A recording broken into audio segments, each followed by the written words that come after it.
দেশ ছাড়ার সময় বিমানবন্দরে ইমিগ্রেশন পুলিশের কাছে আটক হলেন অন্তর্বর্তী সরকারের প্রধান উপদেষ্টার দায়িত্ব পাওয়া নোবেলজয়ী ডক্টর মোহাম্মদ ইউনূস। বুধবার দুপুরে কড়া নিরাপত্তায় তাকে এয়ারপোর্টের ভেতরে নেওয়া হয়। গত গভীর রাতে সাবেক অন্তর্বর্তীকালীন সরকারের প্রধান উপদেষ্টা প্রফেসর ইউনূস তিনি দেশ ত্যাগ করেছেন।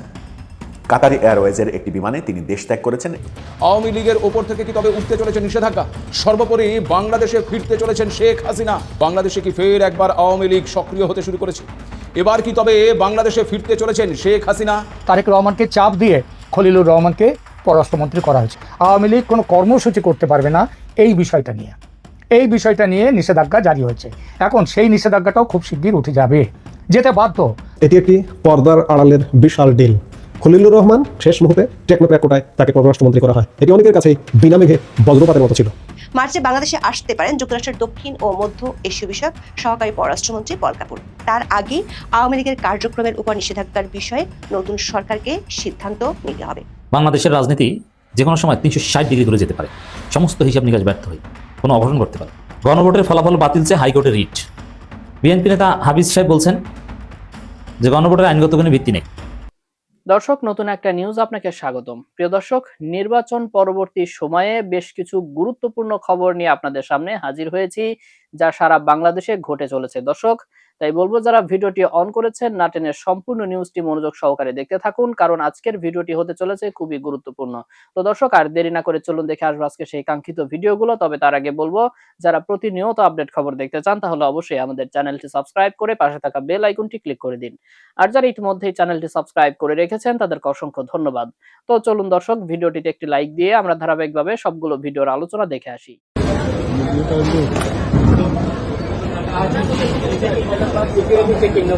গত গভীর রাতে সাবেক অন্তর্বর্তীকালীন সরকারের প্রধান উপদেষ্টা প্রফেসর ইউনূস তিনি দেশ ত্যাগ করেছেন। কাতার এয়ারওয়েজের একটি বিমানে তিনি দেশ ত্যাগ করেছেন, এরকম খবর চাউর হয়ে গেছে। আসলেই কি তাই? নতুন সরকার দায়িত্ব নিল, নতুন সরকারকে অনেক কিছু তো শেখানোর আছে, তার অনেক ক্লাস নেওয়ার প্রয়োজন তার রয়েছে। নতুন সরকার, নতুন লোকজন, তারা পথ চলতে পারবে না। বাংলাদেশটাকে কিভাবে চালাতে হয়, কোন পথে চালাতে হবে, কিভাবে বাংলাদেশে হিংসার রাজনীতি প্রতিষ্ঠিত করতে হবে, কিভাবে মবের রাজত্ব কায়েম করেছিলেন তিনি এবং সেই মবকে অব্যাহতভাবে চালাতে হবে, কিভাবে তার সরকারের সমালোচনা করলে সাংবাদিকদের সন্ত্রাস বিরোধী আইনে জেলে ভরতে হবে। এই পাঠগুলো তো নতুন সরকারকে তার খাতা কলমে দিয়ে যাওয়ার কথা। না দিয়ে যেতেই নতুন সরকার তাকে বিদায়ী সম্বর্ধনা দেবে ঘটা করে। হয়তো সংসদ ভবনের দক্ষিণ প্লাজায়, সেই প্রিয় জায়গায় তার সেখানে একটা বিদায় সম্বর্ধনা হবে। সেখানে অন্তত পক্ষে 1 কোটি লোকের সমাগম হবে, 1 কোটি মানুষ এসে তাকে বিদায় অশ্রুসিক্ত নয়নে বিদায় দেবে। কিন্তু সেই বিদায় দেওয়ার আগেই তিনি কেন চলে যাবেন? এই ভিডিওটা কি সত্যিই গত রাতের, নাকি আগের ভিডিও ভাইরাল করা হয়েছে? চলুন একটু বুঝে দেখি প্রেক্ষাপটটা, কেন তিনি চলে যাবেন। ভিডিওর বাইরেও আর একটি ছবি ভাইরাল হয়েছে, যেখানে বলা হচ্ছে যে গত রাত 3টা 5 মিনিটে কাতার এয়ারওয়েজের একটি বিমানে তিনি দেশ ত্যাগ করেছেন। একটি স্টিল ছবি ভাইরাল হয়েছে। সেই স্টিল ছবিটা দেখুন, সেখানে মনে হচ্ছে তিনি, তার সাথে তার মেয়ে, আর মাস্ক পরে যিনি দাঁড়িয়ে তাকে অনেকটা বিনিয়োগের ম্যাজিক ম্যান, যিনি বাংলাদেশটাকে বিনিয়োগে ভরে দিয়েছেন, সেই আশিক চৌধুরীর মতো লাগছে। আমি নিশ্চিত না তিনি কিনা। এটা যে বিমানবন্দরের ছবি এটা নিশ্চিত, কিন্তু এটা আমি নিশ্চিত নই যে এই ছবিটা গত রাতেরই ছবি। কারণ অনেক কিছুই তো বাংলাদেশে, অনেক গুজবই তো ছড়ে, অনেক গুজব ছড়ানো হয়। আমি এখন পর্যন্ত বিশ্বাস করতে চাই যে তিনি দেশে আছেন, তিনি দেশেই থাকবেন, দেশে তার একগাদা প্রতিষ্ঠান, সেই প্রতিষ্ঠানগুলো দেখাশোনা করবেন। কারণ দায়িত্ব শেষ করার ওই রাতেই যদি তিনি চলে যান, তাহলে যত সমালোচনায় তিনি গত 1.5 বছর পড়েছেন তার চাইতে 100 গুণ সমালোচনায় তিনি পড়বেন, তার এটা জানার কথা। তাহলে তিনি কেন যাবেন? আমরা গতকালকেই দেখেছি আদালতে রিট হতে গণভোটের রায় বাতিল করার রিট, অর্থাৎ আদালতে রিট হওয়া শুরু হয়েছে। ধারণা করা হচ্ছে প্রফেসর ইউনূস সরকারের আমলে নেয়া বহু অবৈধ সিদ্ধান্তের ব্যাপারে আদালতে এখন একের পর এক রিট হতে থাকবে, এবং একের পর এক রিট হতে থাকবে তখন প্রফেসর ইউনূস সরকারের আমলে সংবিধান বিরোধী হাজারো অধ্যাদেশ, সংবিধান বিরোধী নানা আইন, নির্বাহী ক্ষমতায় আওয়ামী লীগকে নিষিদ্ধ করা, সারা দেশে মবের রাজত্ব বাস্তবায়ন করা, ইল্লিগাল ওয়েতে বহু সিদ্ধান্ত বাস্তবায়নের চেষ্টা করা, গায়ের জোরে বহু আইন সংশোধনের চেষ্টা করা, 1971 সালের মানবতাবিরোধী অপরাধের জন্য গঠিত আদালতে রাজনৈতিক প্রতিহিংসার শিকার হয়ে মানে রাজনৈতিক প্রতিহিংসা চরিতার্থ করার জন্য শেখ হাসিনার যে বিচার, সেই বিচার ওই আন্তর্জাতিক আদালতে করা, যে আদালতে শেখ হাসিনা রাজাকারদের বিচার করেছিলেন, রাজাকারদের খুশি করার জন্য শেখ হাসিনাকে বিচার করা, এরকম অনেক অভিযোগ রয়েছে। অনেকে বলেন শেখ হাসিনার বিচার আলাদা আদালতে হতে পারত, নিয়মিত আদালতে হতে পারত, কিংবা যদি অতি উৎসাহ কাজ করতো তাহলে তার জন্য বিশেষ ট্রাইব্যুনাল গঠন করা যেত। কিন্তু আন্তর্জাতিক অপরাধ ট্রাইব্যুনাল আইসিটি, যেটা শুধুমাত্র 1973 সালে যেটা গঠিত হয়েছিল, যেটা 1971 সালের মুক্তিযুদ্ধে যারা স্বাধীনতা বিরোধী, মানবতা বিরোধী অপরাধ করেছে তাদের বিচারের জন্য গঠিত আদালতে রাজনৈতিক প্রতিহিংসা চরিতার্থ করার জন্য শেখ হাসিনার যে বিচার প্রক্রিয়া, সেগুলোও সমালোচিত হয়েছে। শেখ হাসিনার বিচার প্রক্রিয়া শেষে তার যে মামলার রায় দেওয়া হয়েছে, সেই রায় নিয়ে হিউম্যান রাইটস ওয়াচ সহ বিভিন্ন আন্তর্জাতিক সংগঠন বিচারের প্রক্রিয়া নিয়ে প্রশ্ন তুলেছে, মেরিট নিয়ে প্রশ্ন তুলেছে, উকিলদের কাজ কারবার নিয়ে প্রশ্ন তুলেছে, দ্রুত গতির কাজ বিচার প্রক্রিয়া সম্পন্ন করা, এগুলো নিয়ে প্রশ্ন তুলেছে। অনেক প্রশ্ন রয়েছে। এই ব্যাপারগুলো আলোচনা করলে হয়তো অনেকগুলোই আওয়ামী লীগের পক্ষ থেকে অভিযোগ, এগুলো মনে হবে, কিন্তু আন্তর্জাতিক মহল যখন কথা বলে কোনো বিষয়ে, তখন ওই বিষয়টা আসলে এড়িয়ে যাওয়া যায় না। প্রফেসর ইউনূস তাহলে যদি চলে যেয়ে থাকেন, তাহলে কি ব্যাপারটা এরকম তিনি ভাবছেন যে মানে অনেক বিষয়েই এখন একের পর এক আদালতে রিট হতে থাকবে এবং তিনি বিপদের মধ্যে পড়ে যাবেন? তিনি 666 কোটি টাকা কর মওকুফ করে নিয়েছেন, তার বিরুদ্ধে রিট হবে, এটা নিশ্চিত। তিনি তার মামলা সরকারের ক্ষমতা ব্যবহার করে তার বিরুদ্ধে মামলা বাতিল করে নিয়েছেন, তার বিরুদ্ধে রিট হতে পারে। তিনি মানে অবৈধভাবে তার গ্রামীণের অনেকগুলো প্রতিষ্ঠানের লাইসেন্স নিয়েছেন, তার বিরুদ্ধে রিট হতে পারে। গ্রামীণ ব্যাংকের যে মালিকানা, সরকারের অংশের মালিকানা 25%, সেই 25% থেকে সরকারের মালিকানা 15% কমিয়ে মাত্র 10% করেছেন, সেই ব্যাপারে রিট হতে পারে। অনেক কিছু হতে পারে। সেই অনেক কিছু তাকে যেন এই শেষ বয়সে এসে ফেস করতে না হয়, সেই কারণেই কি তিনি চলে গেলেন? যদিও আমি এখন পর্যন্ত বিশ্বাস করতে চাই যে এই ছড়িয়ে পড়া এই ভিডিও, যে ভিডিওতে তড়িঘড়ি করে, ভিডিওটা আরেকবার দেখে আসুন।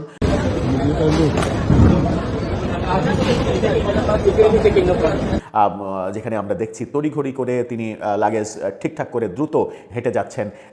নিশ্চয়ই বিমানবন্দরে কোনো একজন মানে স্টাফ হয়তো ফলো করছিলেন, তিনি ভিডিও করেছেন, ভিডিও করে এগুলো ছেড়ে দিয়েছেন। মানে যে স্টিল ছবি, সব থেকে মজার ব্যাপার যেটা স্টিল ছবি যেটা আমরা দেখছি, সেখানে মেয়েকে নিয়ে, সম্ভবত মেয়েই তিনি, আমি নিশ্চিত না, ছবিটা অনেক বেশি অস্পষ্ট, আর মানে প্যান্ট শার্ট পরে আছে মেয়েটা, সেহেতু বোঝা যাচ্ছে না তার মেয়েই কিনা, মেয়ে নাকি নাতি নাকি কে, আমি নিশ্চিত নয়। কিন্তু এই যে তার নিঃসঙ্গ ছবি, তার কোনো প্রোটোকল নেই, তার সঙ্গে কোনো সফর সঙ্গী নেই, গত 1.5 বছরের যে রাজকীয় মানে ব্যাপার স্যাপার, সেই ব্যাপারগুলো নেই। কয়েক ঘন্টার ব্যবধানে এই যে একা হয়ে যাওয়ার ব্যাপারগুলো, যদি এটা গত রাতের ছবি হয়, তাহলে ব্যাপারটা এটাই প্রমাণ করে যে ক্ষমতার দাপট, ক্ষমতার বাহাদুরি বেশি দিন থাকে না। এভাবেই একদিন একা হয়ে যেতে হয়, আর যেদিন একা হয়ে যায় মানুষ, সেদিন তার কেউ খোঁজও রাখে না। দর্শক, আপনার কি মনে হয় যে ছড়িয়ে পড়া এই ভিডিও কিংবা ছবি এটা গত রাতের, তিনি গত রাতেই চলে গেছেন, নাকি তার নামে শেষবেলাতে এসেও মিথ্যা প্রোপাগান্ডা ছড়ানো হচ্ছে? সেফ এক্সিট বা নিরাপদে সরে পড়ার এক ধরনের তোড়জোড় লক্ষ্য করা যাচ্ছিল বলে অনেকেই মনে করছেন। উপদেষ্টাদের বিরুদ্ধে দুর্নীতির এই অভিযোগ কিন্তু হুট করে ওঠেনি। গত বছরের আগস্টেই সাবেক সচিব ও বিএনপির চেয়ারপারসন খালেদা জিয়ার একান্ত সচিব ABM আব্দুস সাত্তার একটি বিস্ফোরক অভিযোগ করেছিলেন। তিনি দাবি করেছিলেন অন্তর্বর্তী সরকারের অন্তত 8 জন উপদেষ্টা সীমাহীন দুর্নীতির অকাট্য প্রমাণ তার হাতে রয়েছে। তখন বিষয়টি নিয়ে রাজনৈতিক মহলে ব্যাপক তোলপাড় শুরু হলেও সরকারের পক্ষ থেকে খুব একটা গা করা হয়নি। কিন্তু এখন যখন ক্ষমতার পালাবদল হয়ে গেছে, তখন সেই 8 উপদেষ্টার তালিকা জনসম্মুখে প্রকাশের দাবি জোরালো হচ্ছে। বিশ্লেষকরা মনে করছেন আব্দুস সাত্তারের সেই অভিযোগের তালিকায় যাদের নাম আছে, তাদের মধ্যেই হয়তো এখন দেশ ছাড়ার তোড়জোড় সবচেয়ে বেশি। অভিযোগের এই তীর কেবল সিনিয়র উপদেষ্টাদের দিকেই নয়, সরকারের ভেতরে থাকা প্রভাবশালী তরুণ মুখগুলোর দিকেও সমানভাবে ধাবিত হয়েছে। গত ডিসেম্বরে যুব অধিকার পরিষদের সভাপতি মঞ্জুর মোর্শেদ মামুন এক চাঞ্চল্যকর অভিযোগ তোলে। তিনি দাবি করেন উপদেষ্টা মাহফুজ আলমের PS ও APS দীর্ঘদিন ধরে ক্ষমতার অপব্যবহার করে অনিয়ম ও দুর্নীতির মাধ্যমে বিপুল সম্পদের মালিক হয়েছেন। একজন প্রভাবশালী উপদেষ্টার অতি ঘনিষ্ঠ এই কর্মকর্তাদের বিরুদ্ধে ওঠা এমন অভিযোগ সরকারকে বেশ অস্বস্তিতে ফেলেছিল। যদিও সেগুলো ছিল অভিযোগ পর্যায়ে, কিন্তু এখন সেগুলোর যাচাই চান দেশের মানুষ। ইউনূস সরকারের আমলনামা ঘাটলে দেখা যায় গত 1.5 বছরে বিভিন্ন মন্ত্রণালয়, বিশেষ করে স্থানীয় সরকার, ক্রীড়া এবং তথ্য প্রযুক্তি খাতে বেশ কিছু অনিয়ম ও অব্যবস্থাপনার অভিযোগ চাউর হয়েছে। বিবিসি বাংলার মতে সংবাদ মাধ্যমগুলো বিভিন্ন সময়ে উপদেষ্টার বিরুদ্ধে ওঠা নানা অভিযোগ নিয়ে প্রতিবেদন প্রকাশ করেছে। অভিযোগ রয়েছে সংস্কারের নামে অনেক ক্ষেত্রেই দীর্ঘসূত্রিতা তৈরি করে টেন্ডার প্রক্রিয়া ও নিয়োগে অস্বচ্ছতা বজায় রাখা হয়েছে। উপদেষ্টাদের কেউ কেউ নিজেদের স্বচ্ছ দাবি করলেও তাদের সংশ্লিষ্ট কার্যাবলীর হিসাব জনসম্মুখে প্রকাশে গড়িমসি করছেন বলে অভিযোগ রয়েছে। দেশ থেকে তড়িঘড়ি করে চলে যাওয়ার পেছনের মূল কারণ হিসেবে অডিট আতঙ্ক ও আইনি জটিলতার শঙ্কাকে সামনে আনছেন বিশ্লেষকরা। ফয়েজ আহমেদ তৈয়বের কথাই ধরা যাক, তিনি যুক্তি দেখাচ্ছেন ভালোবাসা দিবসের, কিন্তু বাস্তবতা হলো নতুন সরকারের দায়িত্ব নেওয়ার পর প্রতিটি মন্ত্রণালয়ের চুলচেরা অডিট বা নিরীক্ষা হওয়ার কথা। সেখানে যদি বড় কোনো আর্থিক গরমিল ধরা পড়ে তবে স্বাভাবিকভাবে সংশ্লিষ্টদের জবাবদিহিতার মুখোমুখি হতে হবে। ফয়েজ তৈয়বের বিরুদ্ধে আইসিটি খাতে কেনাকাটা ও প্রকল্প বাস্তবায়নে অস্বচ্ছতার অভিযোগ বেশ পুরনো। বিশ্লেষকরা ধারণা করছেন বিএনপি সরকার গঠনের পর তার বিরুদ্ধে তদন্ত শুরু হলে হয়তো আইনি জটিলতায় পড়তে পারেন, এমন আশঙ্কা থেকে শপথ গ্রহণের আগেই এই প্রস্থান। গুরুতর অভিযোগ উঠেছে সাবেক উপদেষ্টা আসিফ মাহমুদ এবং তার ঘনিষ্ঠজনদের বিরুদ্ধেও। তার দপ্তরের সাবেক এপিএস মোয়াজ্জেম হোসেনের বিরুদ্ধে শত কোটি টাকা অনিয়মের অভিযোগ ওঠে গত বছরের মাঝামাঝি সময়ে। মোয়াজ্জেমের বিরুদ্ধে টেন্ডার নিয়ন্ত্রণ, বদলি বাণিজ্য এবং প্রভাব খাটিয়ে বিপুল সম্পদ অর্জনের প্রাথমিক প্রমাণ পাওয়ার কথা জানিয়েছিল দুদক। পরিস্থিতি এমন পর্যায়ে পৌঁছায় যে দুদক মোয়াজ্জেমের দেশ ত্যাগে নিষেধাজ্ঞা জারি করে। আসিফ মাহমুদের পরিবারের ঘনিষ্ঠদের বিভিন্ন প্রকল্পে যুক্ত থাকা নিয়ে স্বার্থের সংঘাত বা কনফ্লিক্ট অফ ইন্টারেস্টের প্রশ্ন উঠেছিল জোরালোভাবে। ক্রিকেট বোর্ড নিয়েও কম খোলা হয়নি জল। অভিযোগ আছে গঠনতন্ত্র সংস্কারের দোহাই দিয়ে দীর্ঘ সময় ক্ষেপণ করা হয়েছে এবং আসিফ মাহমুদ তার পছন্দের লোকজন নিয়োগ দিয়ে বোর্ডের নিয়ন্ত্রণ বজায় রাখার চেষ্টা করেছিলেন। স্বজনপ্রীতি ও দলীয়করণের যে অভিযোগ বিগত সরকারের বিরুদ্ধে ছিল, ঠিক একই ধরনের অভিযোগের তীর ছুটছে এই অন্তর্বর্তী সরকারের কতিপয় উপদেষ্টার দিকেও। এখন যখন ক্ষমতার হাত বদল হয়েছে, তখন এই উপদেষ্টারা হয়তো আঁচ করতে পারছেন তাদের গত 1.5 বছরের প্রতিটি কাজের চুলচেরা বিশ্লেষণ হবে। অনেকে সামাজিক যোগাযোগ মাধ্যমে মন্তব্য করেছেন, দেশের স্বার্থের পরিপন্থী কাজ করলে তার দায় এড়ানো কঠিন। শেখ হাসিনা দেশ ছাড়ার সময় অন্তত প্রোটোকল পেয়েছিলেন, হেলিকপ্টার পেয়েছিলেন, কিন্তু বর্তমান উপদেষ্টাদের কেউ যদি বেইমানি করেন তারা সেই সুযোগটাও পাবেন না, এমন কথাও আলোচনায় আসছে। তাদের হয়তো সাধারণ যাত্রীর বেশে অনেকটা গোপনেই দেশ ত্যাগ করতে হচ্ছে। পর্যবেক্ষকরা বলছেন, যারা ভেবেছিলেন তারা আইনের বা জবাবদিহিতার ঊর্ধ্বে, তাদের ধারণা ভুল প্রমাণিত হচ্ছে। নতুন সরকারের এখন অন্যতম দায়িত্ব হবে অবিলম্বে বিমানবন্দর ও স্থলবন্দরগুলোতে নজরদারি জোরদার করা। জুলকারনাইন শাহের মতে, সাংবাদিকরা যখন সুনির্দিষ্ট ফ্লাইট নম্বর ও সময় ধরে তথ্য দিচ্ছেন, তখন সংশ্লিষ্ট কর্তৃপক্ষের উচিত বিষয়টি গুরুত্বের সাথে খতিয়ে দেখা। এবিএম আব্দুস সাত্তারের হাতে থাকা সেই 8 উপদেষ্টার দুর্নীতির নথিপত্র এবং মাহফুজ আলমের এপিএস পিএসদের বিরুদ্ধে ওঠা অভিযোগের সত্যতা এখন প্রকাশ্যে আসা সময়ের দাবি। যথাযথ অডিট ক্লিয়ারেন্স ও নিরাপত্তার ছাড়পত্র ছাড়া কোনো সাবেক উপদেষ্টা বা তাদের বিরুদ্ধে অভিযোগ থাকা সহকারীদের দেশ ত্যাগ করতে দেয়া উচিত হবে কিনা তা নিয়ে প্রশ্ন তুলেছেন সচেতন নাগরিকরা। তারা যদি নির্দোষ হন, তবে দেশে থেকেই তাদের নিজেকে নির্দোষ প্রমাণ করাটাই সমীচীন। পদত্যাগের পর সাবেক হয়ে যাওয়া উপদেষ্টাদের উচিত হবে পলায়নপরতা পরিহার করে সাহসের সাথে পরিস্থিতি মোকাবেলা করা। তারা যদি সত্যি সততার সাথে দায়িত্ব পালন করে থাকেন, তবে ভয়ের কিছু থাকার কথা নয়। পুরো দেশ থাকবে তাদের পাশে, কিন্তু তাদের যদি এই তড়িঘড়ি প্রস্থান বেছে নিতে হয়, তাহলে জনমনে সন্দেহের দানা বাঁধবেই। নতুন সরকার যেন বিগত 1.5 বছরের প্রতিটি অভিযোগের সুষ্ঠু তদন্ত করে একটি শ্বেতপত্র প্রকাশ করে, এটাই বড় চাওয়া জনগণের। তারেক রহমানকে চাপ দিয়ে খলিলুর রহমানকে পররাষ্ট্রমন্ত্রী করা হয়েছে। কে চাপ দেবে? চাপ দিতে পারে আমেরিকা।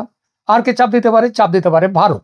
কারণ আমেরিকা এবং ভারত এখন মোটামুটি একজোট হয়ে বাংলাদেশ ব্যাপারটা দেখছেন। এটা আপনারা, আমি আগেও আমার বেশ কয়েকটি ভিডিওতে এই কথা বলেছি এবং আপনারা নিজেরাও সেটা বুঝতে পারছেন যে ক্রমশই পাকিস্তান এবং চীনের যে প্রভাবটা সেটা কমে আসছে বাংলাদেশের ওপর থেকে। সেটা ইউনূস থাকতে থাকতেই সেটা দেখা দিয়েছিল।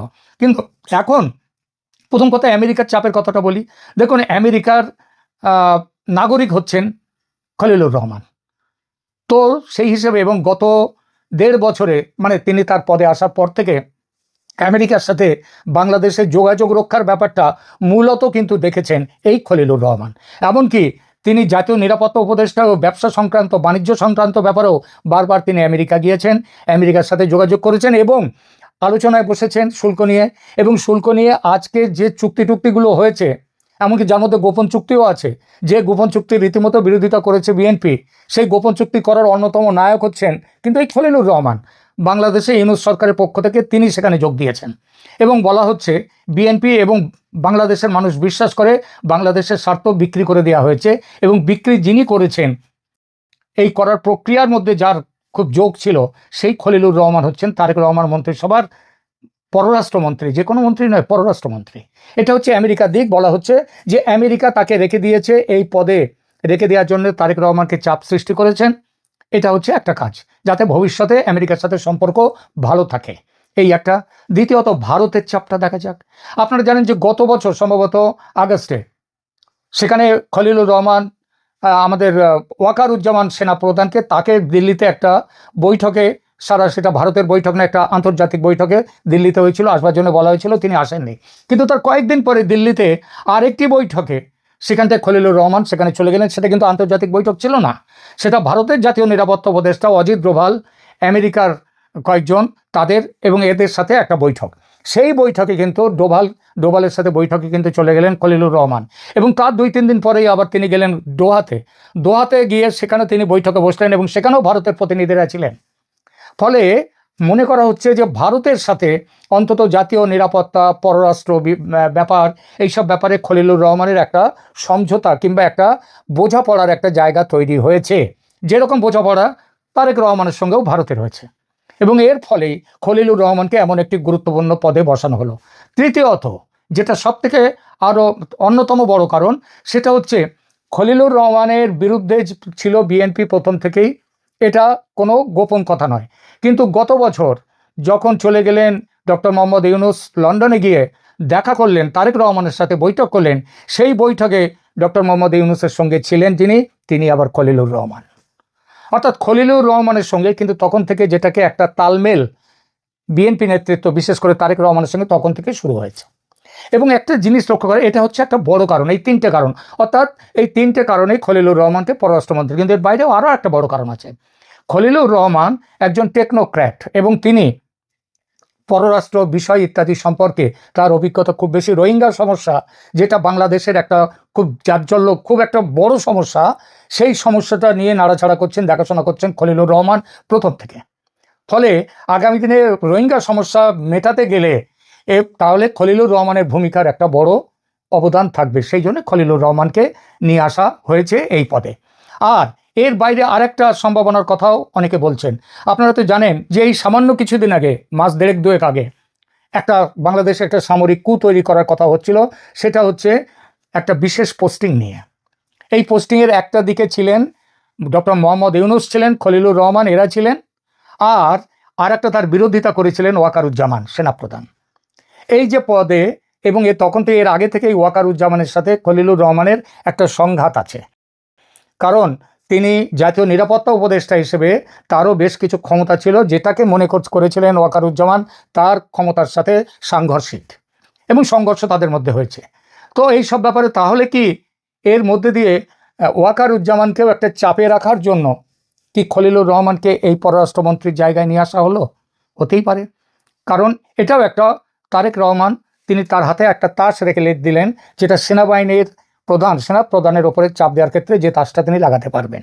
এছাড়া আরেকটি বিষয় নিয়ে দুটো কথা বলবো, সেটা হচ্ছে বাংলাদেশে আওয়ামী লীগের ফিরে আসা নিয়ে সেটা কি হতে চলেছে আগামী দিনে। অনেকেই বলেছেন যে বাংলাদেশে আওয়ামী লীগের ফিরে আসা, আমিও বলেছি এটা সময়ের অপেক্ষা। শেখ হাসিনা তার ফিরবেন কিনা সেটা অন্য প্রশ্ন, আমি সেটা নিয়ে আজ এখন আলোচনা করছি না। কিন্তু আওয়ামী লীগ যে বাংলাদেশে আর ফিরে আসছে, এখনও তাদের ওপর থেকে সরাসরি সরকারি নিষেধাজ্ঞা প্রত্যাহার করা হয়নি, কিন্তু তাহলেও বেশ কিছু জেলায় তাদের অফিস কাছারি খুলতে শুরু করেছে এবং এটা চলতেই থাকবে। যত দিন যাবে তারা আরও বাইরে বেরিয়ে আসবে। মনে রাখতে হবে, আওয়ামী লীগকে কিন্তু দল হিসেবে তাদের ওপরে নিষেধাজ্ঞা জারি করা হয়নি, দল হিসেবে তারা থাকতে পারবে না এমন কোনো নিষেধাজ্ঞা জারি হয়নি। নিষেধাজ্ঞা যেটা জারি হয়েছে, আওয়ামী লীগ কোনো কর্মসূচি করতে পারবে না, এই বিষয়টা নিয়ে নিষেধাজ্ঞা জারি হয়েছে। দল হিসেবে কিন্তু কোনো নিষেধাজ্ঞা জারি হয়নি। এখন সেই নিষেধাজ্ঞাটাও খুব শিগগির উঠে যাবে, যেতে বাধ্য। তো দর্শক, দেখলেন আজকের সবগুলো ভিডিও। আর এই ভিডিওগুলো সম্পর্কিত যদি কোনো তথ্য বা মতামত থাকে তাহলে তো অবশ্যই কমেন্ট করে জানিয়ে দিন। এতক্ষণ সাথে থাকার জন্য ধন্যবাদ। নিউজটি শেষ করছে এখানেই, ফিরছে আগামী ভিডিওতে নতুন কোনো টপিক নিয়ে। আল্লাহ হাফেজ।